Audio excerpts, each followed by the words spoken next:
Ebola Chrono Plus avec Adiatua Yassal.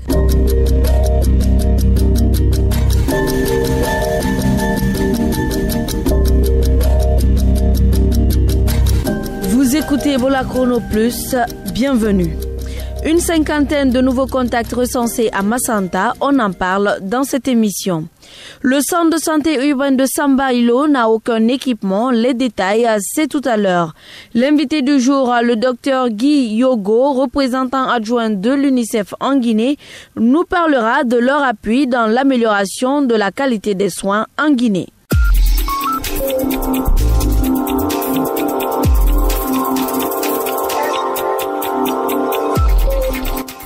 Bonjour à tous. Comme annoncé dans le sommaire, le contact à haut risque de Koropara est parti vers Massanta où il a trouvé la mort. Le résultat des tests s'est révélé positif. Pour le moment, la recherche des contacts se poursuit. Suivez à ce propos le docteur Mamadou Diallo, directeur préfectoral de la santé de Massanta. Il est au micro de Désiré Haba. Il a trouvé un dernier guérisseur. Peut-être parce qu'il était maintenant fatigué, il n'a pas pu continuer ailleurs et c'est ce dernier guérisseur qu'il est décédé. Le test rapide Ebola sur le corps a été positif sur place. On a fait un deuxième prélèvement qu'on a envoyé à la PCR à Zérékoré qui aussi s'est révélé positif. Nous avons organisé l'enterrement sécurisé. Nous avons eu quelques indices, ce qui nous a permis de retrouver une cinquantaine de personnes recensées comme contacts et qui sont actuellement en train d'être suivis. Il y a des contacts à haut risque. Sa femme, sa sœur chez laquelle elle était partie, le guérisseur qui le traitait et qui le manipulait jusqu'à sa mort est un contact vraiment à haut risque et toutes ces personnes-là ont disparu. C'était le docteur Mamadou Diallo, directeur préfectoral de la santé de Massanta, a signalé que le cas confirmé du CTE de Zérékoré est décédé. La coordination nationale de lutte contre Ebola était ce mercredi devant un parterre de journalistes à Conakry. Il était question pour le docteur Sakoba Keita et ses partenaires d'échanger avec les hommes des médias sur la résurgence de la maladie à virus Ebola à Koropara, en Guinée forestière. La coordination nationale de lutte contre Ebola tente de rassurer les Guinéens. Mohamed Koma. Recensement des contacts, cerclage de la zone affectée, cordon sanitaire, ce sont là quelques mesures prises pour contrôler cette résurgence. Pour le coordinateur national de lutte contre Ebola, il ne faut pas céder à la panique. Le docteur Sakoba Keita. Ne craignez pas, nous sommes des soldats, on ne craint rien, on va terrasser la maladie. Le Libéria a géré la situation. La Sierra Leone vient de gérer son cas. Nous sommes au premier jour aujourd'hui de nos 42 jours. Je pense qu'avec les mesures prises sur le terrain et avec la force que nous avons maintenant, la Guinée aussi, d'ici fin avril, début mai, nous allons pouvoir très vite contrôler et sortir de la zone. Parmi ces mesures, il y a aussi la vaccination systématique de tous les contacts. Une équipe déployée à Koropara a déjà commencé cette activité, a annoncé le docteur Sakoba Keita. Nous, nos équipes, les deux équipes sont dans les 72 heures, ils vont finir de vacciner les contacts. Et tous les contacts, on les a déjà sous la main. On a même élargi à tous ceux qui sont venus adresser des condoléances. Donc tous les villages environnants, on les a pris en compte pour minimiser les risques de propagation. La fin d'Ebola avait suscité une lueur d'espoir chez les Guinéens. Mais à quelques jours de la déclaration définitive de cette maladie, le virus a ressurgi en Guinée forestière où 6 personnes ont trouvé la mort. À ce jour, près de 1000 contacts sont notifiés. Mohamed Kouma, Ebola Chrono Plus, Conakry. Le Libéria a décidé ce mardi de fermer ses frontières avec la Guinée. Cette décision fait suite à la résurgence du virus Ebola en Guinée forestière, une région frontalière. C'est le ministre libérien de l'Information qui a fait l'annonce. Selon lui, cette décision a été prise par son pays par précaution.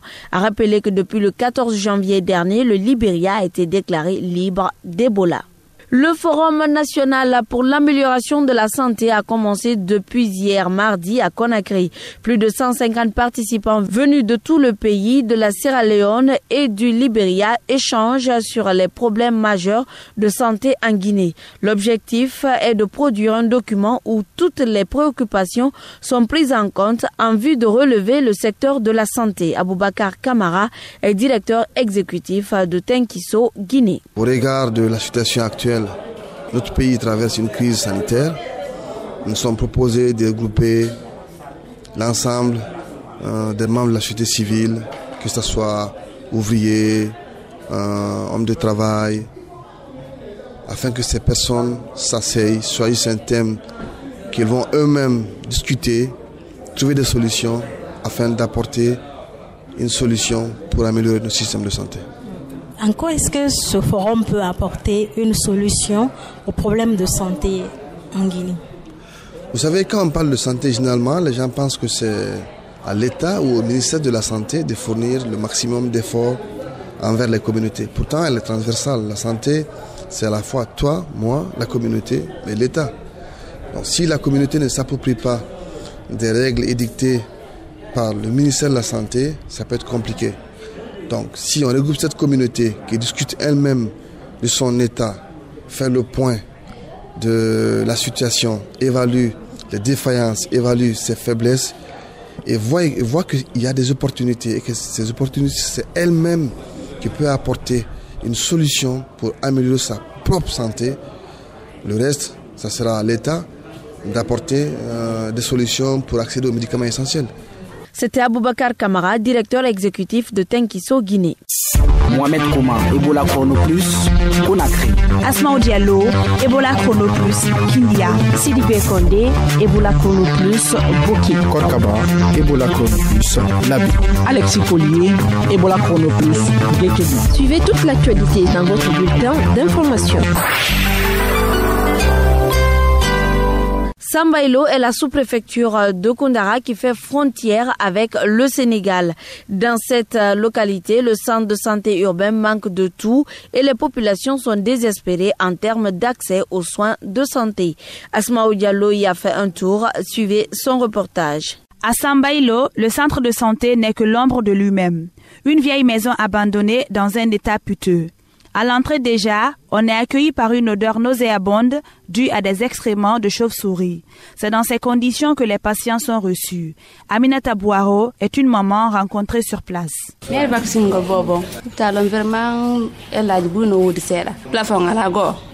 Je suis venue faire vacciner mon enfant. Mais il y a beaucoup de choses à revoir ici.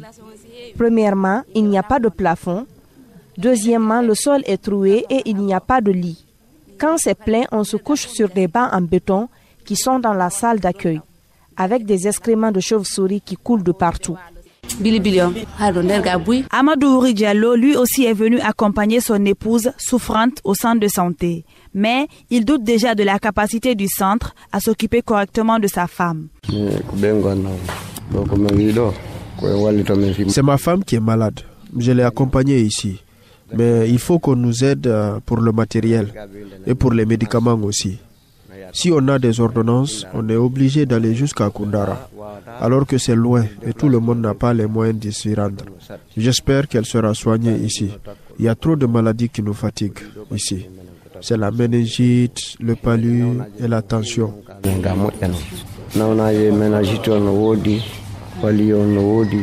Située dans la préfecture de Koundara, au nord du pays, Sambailo est la toute dernière sous-préfecture de la Guinée avant d'atteindre le Sénégal voisin.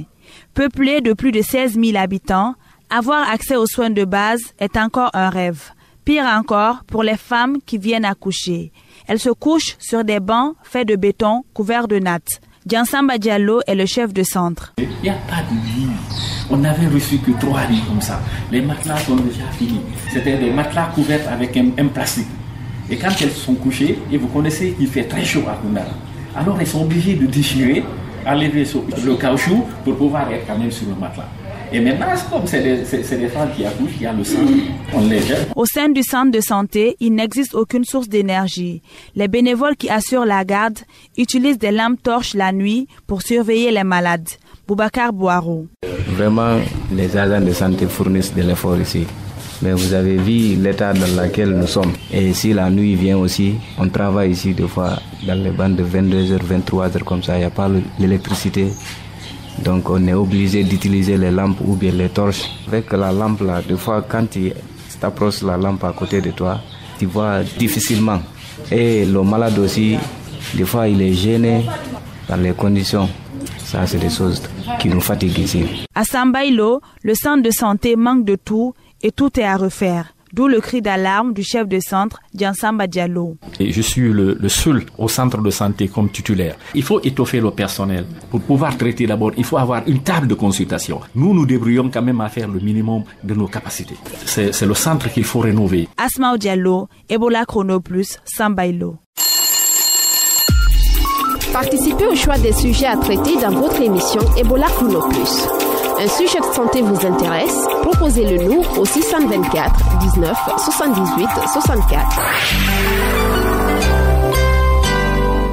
Désormais, dans Ebola Chrono Plus, vous aurez droit à une capsule santé élaborée par un expert du PAM, Programme alimentaire mondial. Ces capsules répondent à des questions liées à l'hygiène et à la nutrition qui constituent une préoccupation dans les foyers.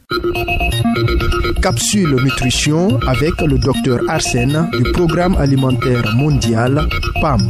Question du jour. Pourquoi est-il nécessaire pour la femme enceinte de suivre ses consultations prénatales dans un centre de santé? Une femme enceinte doit aller au centre de santé pour surveiller l'évolution de la grossesse, prévenir les risques liés à la grossesse et préparer l'accouchement dans les meilleures conditions. Lors de ces consultations prénatales, la femme enceinte reçoit des conseils sur son alimentation et sa santé pour éviter la malnutrition et la maladie qui empêchent le bon développement de l'enfant qui est dans son ventre. Elle reçoit même des conseils et des soins pour préparer l'accouchement et pour éviter d'éventuelles complications. Elle se fait contrôler et est informée de la date d'accouchement prévue. La femme enceinte reçoit également gratuitement à cette occasion du fer et de l'acide folique, appelé FAF. Elle reçoit de même des antipaludéens, des déparasitants et une moustiquaire pour la protéger du paludisme. Elle reçoit également gratuitement à cette occasion du fer et acide folique FAF, des médicaments pour traiter la malaria, à savoir des antipaludéens, des médicaments pour tuer les vers intestinaux, à savoir des déparasitants, et en outre, elle reçoit une moustiquaire pour la protéger du paludisme. Les comprimés de FAF sont riches en fer et acide folique. Le fer permet d'éviter l'anémie, c'est-à-dire le manque de sang, et d'éviter aussi la fatigue. L'acide folique permet d'éviter la malformation du bébé pendant la grossesse. La femme enceinte doit réaliser au moins 4 consultations prénatales avant l'accouchement. Les consultations prénatales, encore appelées CPN, ont normalement lieu avant le 4e mois, au 6e mois, 8e et 9e mois. Les CPN ont lieu dans l'établissement sanitaire le plus proche de ce soir. Ebola Chrono Plus, l'invité du jour.